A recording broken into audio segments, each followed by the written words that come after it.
Now, still at the UN General Assembly, President Trump has criticized Europe over his handling of migration, declaring that the experiment on open borders has failed. Addressing the UN General Assembly, President Trump also re-emphasized his strong opposition to global climate change initiatives. Asukwa James reports from New York. World leaders converge on New York to deliberate on issues threatening peace, stability, and global cooperation. At the opening session on Monday, UN Secretary General sounded the alarm that persistent violence in conflict zone is undermining regional stability and eroding global trust. Floods and record heat raging through climate chaos. And at the same time, we are moving towards a multipolar world. But without strong multilateral institutions, multipolarity has its risks. In Tuesday's plenary, attention turned to the Gaza war, with more than 68,000 people killed and over 100,000 injured. Many leaders insisted that the two-state solution remains the only viable path to peace. The terrorist attacks perpetrated by Hamas are indefensible from any angle, but nothing, absolutely nothing, justifies the ongoing genocide in Gaza.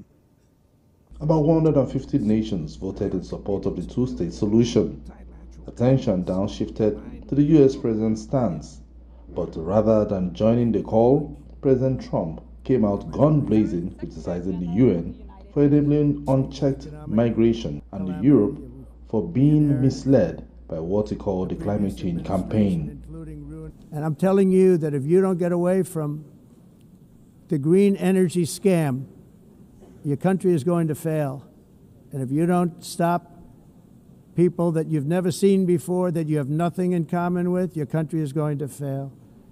The carbon footprint is a hoax made up by people with evil intentions, and they're heading down a path of total destruction. You know, Gaza, President Trump warned that recognizing Palestine as a state would, in his view, amount to rewarding terrorism rather than addressing its root causes. They have taken so much. This could have been solved so long ago. But instead of giving in to Hamas's ransom demands, those who want peace should be united with one message: release the hostages now.